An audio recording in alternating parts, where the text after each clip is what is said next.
Welcome to the second video of my series on the full process of keeping a pet mantis. Today we will look at, after you have decided and bought your mantis, or if you're planning ahead, on how to set up a praying mantis terrarium.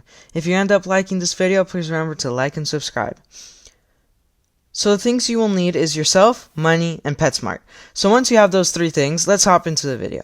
Alright, so basically you will ultimately decide to follow or not follow what I'm going to tell you in the next few minutes.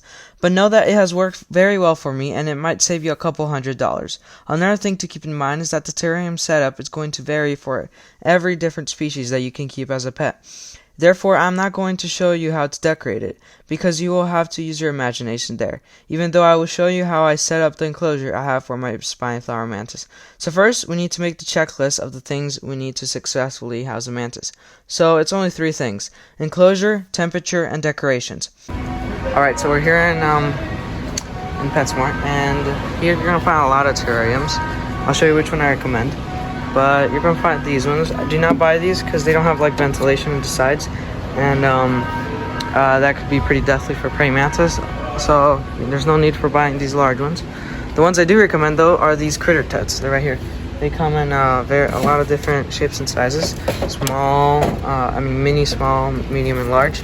If it was a flower mantis, I recommend small or medium. If it's a large praying mantis, maybe medium or large. They're enough to fit for a praying mantis. So that's what I recommend for housing. They've worked very well for me.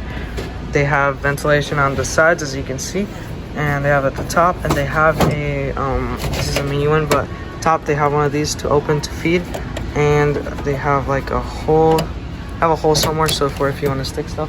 And I just melted the plastic for if you have to put like a string or anything. There are plenty of other options if you don't like this one, like the Xylem microhabitat and many other acrylic or glass enclosures that could be adequate for your mantis. Just make sure it is 2 times wider than the mantis is long and 3 times taller than the mantis is long. Also, make sure that it has good ventilation. So ventilation basically just pokes on the like holes in the side or places it can breathe from the side. What I meant by 2 times as mantis is long, so if the mantis is 2 inches long, then make sure that your enclosure is at least 4 inches wide and 6 inches tall. As for decorations, you might just buy some, or you can buy some of these fake ones. But really in Petco there's a lot more cheaper decorations, so I would go there if it's decorations. Don't buy these decoration kits, they're almost useless.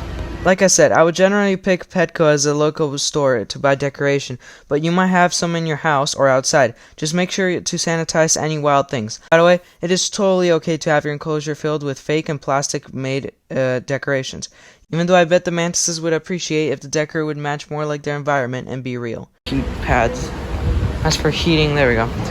Heating equipment. So when you feed your praying mantis, you could buy these. I would always have one of these tongs just in case, but you don't need them. You can feed them with your hands. But as for heating, so the ones that have really worked for me are these ones. These ones have worked really good, but there's some especially for insects, for if you want to buy these, but that's for if you want to. But I recommend these ones. But as it popped up in the screen, those are the ones that I use normally, and it's worked very good. They're normally for plants, but if you don't have that thick of a substrate, it's gonna work perfectly. Now for thermometers, the ones I use, I do not buy the Thrive ones. This is a brand they have, and I would not buy them. They don't work that much. Normally there's one over here. Let me see. Oh, here it is. So there's these ones. These ones are the ones I like. Zoomed, they make very good ones. There's one specifically for insects that are a little bit cheaper, so I would use those ones. Those work very good. But yeah, these are the ones I would use for thermometers, hygrometer, for if you want to use them. You don't have to. And then a spray bottle would work, any spray bottle. So yeah, that's all the things I recommend. But yeah, that's it. I would recommend you use heat lamps for mantises that require heat above 92 degrees Fahrenheit, and heat mats for temperatures under that. After you have decided what to buy for your mantis, you have to set it up. You can do this with common sense. Get the enclosure and stick the heat mat on the side if needed, or if you bought the floor heat mat, just put the enclosure on top of it. If you decide to use a heat lamp, be careful with these. Put it strategically so you efficiently use the heat. Then decorate as you will and spray the environment so it is humid. You can search up care sheets for each species in random websites or at the care sheet sections for most mantis sellers. Remember to always keep your mantis enclosure clean and try your best to prevent mold from growing. Please come back to my next video, which I will tell you all the things you do in a normal day in mantis keeping. Thank you for watching, and remember to like and subscribe if this was helpful. It helps a ton. See y'all later.